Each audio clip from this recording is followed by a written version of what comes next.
Nah, setelah keterangan itu, sampailah kita kepada ayat yang ke-74 ini. Ya. Ayat 74 ini itu mengatakan fasabbih bismi rabbikal azim. Ya. Wa ba'da hadzal bayan al-mustafid haula dalailil qudrah wal wihdaniyah fil insan. Sudah ayat-ayat yang agung tadi sebelumnya yang bicara tentang empat ya, tanda-tanda kebesaran Allah, keesaan Allah, tanda-tanda yang menunjukkan Allah punya kudrah, punya iradah, punya kuasa dan kehendak sendiri. Ya. Fil insan dalam kehidupan kita manusia, wan nabat dalam kehidupan tumbuh-tumbuhan, wal ma ya air, wan nar api, ya'murul bari jalla wa ala rasulahu bitasbihil ilah al-wahid al-qahhar. Maka di ayat ini, ayat yang ke-74, Allah perintahkan hambanya, kita manusia, dalam hal ini khususnya utusan-utusannya, para rasulnya, ya, untuk bersyukur, untuk memuji Allah, untuk mensucikan Allah. Karena dialah kita semua mendapatkan manfaat apa-apa yang kita butuhkan dalam kehidupan kita ini. Ya. Summa bi'aqabihi bil qismi bin nujum wa hiya taduru fi aflakiha wa burujiha. Kemudian Allah bersumpah dengan bintang-bintang yang kita tahu beredar ya di alam falaknya sana di atas, di alam gugusannya masing-masing, ala jalalil Quran wa rif'atihi. Dan ini semua menunjukkan tentang Al-Quran dalam hubungannya dengan bintang, nanti saya terangkan ya. Wa annahu kalamu rabbil izzah wal jalal, dan bahwasanya itu menunjukkan betul-betul kalamu rabbil izzah, Al-Quran yang memberitakan ini semua, yang berusaha meyakinkan kita tentang kejadian hari kiamat ini adalah kalam Allah, pembicaraan Allah, ucapan Allah, tulisan Allah untuk kita, hamba-hambanya. Anzalahullahu ala khatamin anbiya'i wal mursalin Muhammad sallallahu alaihi wasallam, yang khusus Allah turunkan kepada utusannya Nabi kita Muhammad sallallahu alaihi wasallam. Fasabbih bismi rabbikal azim. Bunyi ayatnya seperti itu. Maka maknanya adalah fanazzih ya Muhammad rabbaka. Sucikan wahai Muhammad Allah Tuhanmu.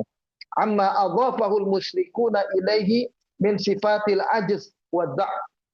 Ketika orang-orang kafir Quraisy mensifati Allah dengan sifat-sifat lemahnya, sifat-sifat tidak berdayanya, sifat-sifat kurang baiknya, sifat-sifat jeleknya, maka dengan apa yang Allah sampaikan di dalam Al-Quran tentang empat hal tadi ini, dan berita tentang hari kiamat, tentang tiga golongan tersebut, semua menunjukkan bahwa Allah Maha Kuasa, Allah Maha Berkehendak, dan Allah Maha Esa.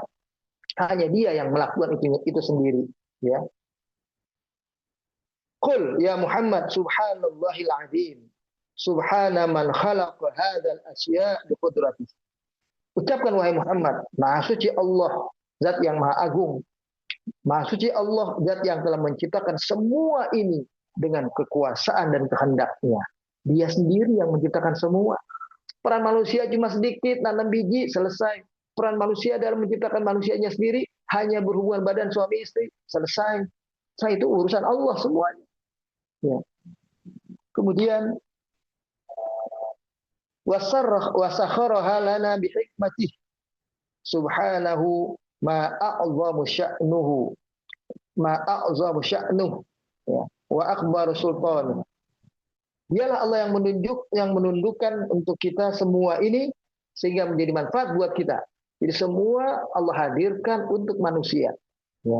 Disitulah makanya manusia mesti mengatakan Maha Suci Allah, Zat yang Maha Agung, yang Maha Besar ciptaan, yang Maha luar biasa ciptaannya, Maha luar biasa berarti Allah yang menciptakan itu.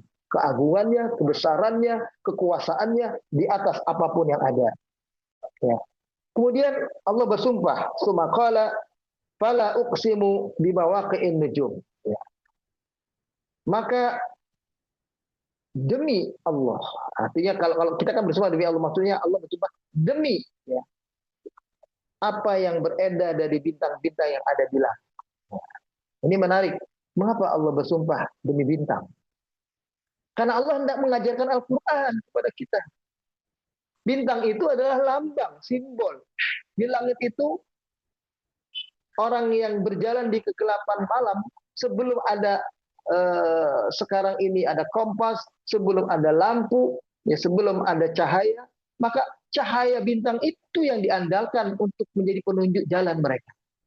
Makanya Allah bersumpah dengan bintang. Bintang itu jadi tahu gerak kemana kita, ke barat, ke timur, ke utara, ke selatan. Maka Allah bersumpah dengan bintang karena Allah tidak menerangkan Al-Quran kepada kita. Al-Quran seperti itu. Dia adalah petunjuk arah supaya kalian bisa berjalan di atas jalan keselamatan, jalan menuju kehidupan yang diridhai Allah Subhanahu wa taala. Wa innahu laqasamun law ta'lamuna 'azim. Sesungguhnya apa yang Allah sumpahkan dengan demi bintang ini adalah sumpah yang besar, yang luar biasa. Kalau kalian mengerti. Kalimat ini boleh dibaca wa innahu laqasamun 'azimun law ta'lamun.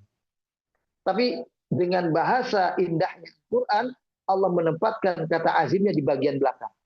Wa innahu laqasamun law ta'lamuna azim. Itu seolah-olah begini terjemahannya. Sesungguhnya sumpah Allah itu, kalau kalian ngerti, kalau kalian cermati, itu sumpah yang luar biasa. Bayangkan Allah bersumpah dengan bintang. Ya, bintang itu simbol, ya, penerang jalan, simbol pengarah jalan, simbol penunjuk jalan. Allah ingin jadikan apa yang Allah sampaikan berikut ini tentang Al-Quran, dialah Al-Quran itu penunjuk jalan kalian, dialah pengarah jalan kalian, dialah yang memberikan bimbingan kepada kalian. What to do, what not to do. Apa yang harus kalian lakukan, apa yang tidak harus kalian lakukan dalam kehidupan ini. Wazidat la litakid. Ada kalimat la di sini dalam bahasa Arab itu untuk kalimat penguatan. Sungguh benar-benar. Wa innahu laqasamun. Sungguh. Jadi wa innahu sudah takkid itu. Dan bahwasanya laqasamun, sungguh benar-benar itu adalah sumpah yang luar biasa dari Allah. Wal makna, maka kalimat ini bisa diartikan inna hadzal qasam la'azimun jalilun law araftum sirrahu la'amantum wasaddaqtum. Ya. Ini betul-betul sumpah yang luar biasa, yang agung. Sumpah yang betul-betul sumpah yang istimewa, menerangkan sesuatu, tapi bersumpah dengan sesuatu yang betul-betul melambangkan sesuatu itu. Satu yang akan disampaikan. Maka kalau kalian perhatikan, kata Allah, ya, dan tafsir katakan, lau araftum sirrahu la amantum wasaddaqtum. Kalau kalian memperhatikan dengan seksama sumpah Allah tentang bintang ini, kalian pasti akan beriman.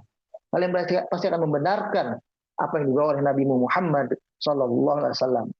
Walihada qala ba'dahu, maka dari itu sudah itu Allah mengatakan innahu laqur'anun karim.